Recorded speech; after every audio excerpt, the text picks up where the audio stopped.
میں حکمت دین کوئی کہاں سے سیکھے،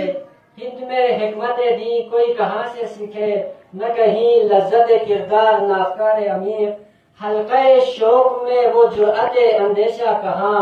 حلقہ شوق میں وہ جرأت اندیشہ کہاں، آہ محکومی وہ تقلید و زوال تحقیق۔ خود بدلتے نہیں قرآن کو بدل دیتے ہیں، خود بدلتے نہیں قرآن کو بدل دیتے ہیں، ہوئے کس درجہ فقیہان حرم بے توفیق۔ اور ان غلاموں کا یہ مسلک ہے کہ ناقص ہے کتاب، قرآن مجید کے حوالے سے کہ ان غلاموں کا یہ مسلک ہے کہ ناقص ہے کتاب، کہ سکھاتی نہیں مومن کو غلامی کے طریق۔ اعوذ باللہ من الشیطان الرجیم، بسم اللہ الرحمن الرحیم۔ لو انزلنا هذا القرآن على جبل لرأيته خاشعا متصدعا من خشیۃ اللہ وتلك الامثال نضربها للناس لعلهم يتفکرون۔ اللہ رب العزت سورۃ الحشر میں ارشاد فرما رہے ہیں کہ اللہ رب العزت نے اگر قرآن مجید کو کسی پہاڑ پر نازل کیا ہوتا تو اللہ رب العزت کے خشیت اور خوف سے پھٹ کر پارا پارا ہو جاتا، لیکن ہم انسانوں نے الست بربکم کے موقع پر، یوم الست کے موقع پر ہم نے اس بڑی ذمہ داری کو ہم نے اٹھانے کا اللہ رب العزت سے وعدہ کیا ہوا ہے، لیکن جب ہم معاشرے میں دیکھتے ہیں، حال ہی میں محرم کے 10 مجالس پوری نورباشی کمیونٹی نے منایا ہے۔ میں بحیثیت ایک دینی طالب علم جب میں نے سوشل میڈیا پہ اور مختلف مجالس و محافل پہ جب ذاکرین کے خطبات دیکھے تو میں بڑی ذمہ داری کے ساتھ کہہ رہا ہوں کہ اس وقت سب سے زیادہ اگر کسی چیز کی توہین ہو رہی ہے تو وہ قرآن مجید کے ساتھ توہین ہو رہی ہے۔ میں نہایت ذمہ داری کے ساتھ کہہ رہا ہوں، وہ اس وجہ سے کہ ہم نے قرآن مجید کو سمجھنے کا جو اصول تھا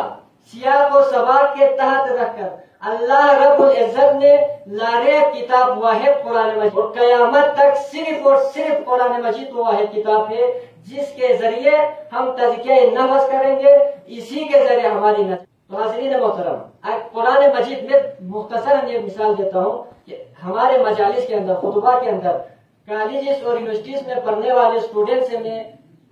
بارہا ان سے تاکید کرتا ہوں، اللہ رب العزت نے خود قرآن مجید کے اندر جگہ جگہ، خود قرآن کے اندر بھی اللہ رب العزت ارشاد فرماتے ہیں کہ میرے جو عباد الرحمن بندے ہیں وہ قرآن مجید کے اوپر بھی اندھے بہرے ہو کر گر نہیں پڑتے، بلکہ غور و فکر کرتے ہیں، تدبر کرتے ہیں، تفکر کرتے ہیں، تعقل کرتے ہیں۔ لیکن جب میں اپنے معاشرے کے نوجوانوں کی طرف نظر دوڑاتا ہوں تو وہ اندھی تقلید میں اندھے ہو چکے ہیں، وہ سیاست پرستی کے بہاؤ میں بہے چلے جا رہے ہیں، ہوا کی دوڑ پہ سب بہے چلے جا رہے ہیں۔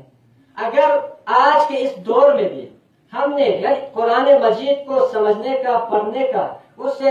کے اندر تذکر و تفکر کرنے کا ہمارے پاس جدید سے جدید چیزیں ہمارے پاس موجود ہیں، لیکن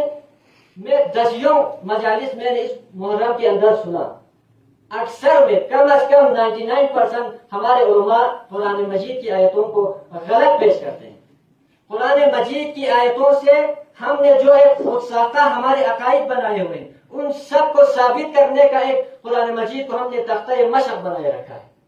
ہونا تو یہ چاہیے تھا کہ ہم سب نے جو اپنے خود ساختہ بدعات و خرابات بنائے ہوئے ہیں ان سب کو قرآن مجید کو فرقان اور میزان سمجھ کر، حق و باطل میں فیصلہ کرنے والی کتاب سمجھ کر، ہمارے نظریات کو، ہمارے عقائد کو قرآن کے اندر رکھ کر سمجھ کر ہمارے اپنے غلطیوں کی نشاندہی کرنے کی بجائے ہم قرآن مجید سے ہر فرقے والے اپنے خود ساختہ عقائد کو ثابت کرنے کی آیتیں نکال رہے ہیں۔ اگر ہمارے نوجوان تھوڑا سا بھی کوشش کرے، تھوڑی سی بھی زحمت کرے اور قرآن مجید کو سیاق و سباق کے تحت رکھ کر پڑھے، قرآن کے بنیادی اصولوں کو تھوڑی محنت کر کے سمجھے تو علماء جو بیان کرتے ہیں وہ سب ہماری سمجھ میں آنے لگ جاتے ہیں۔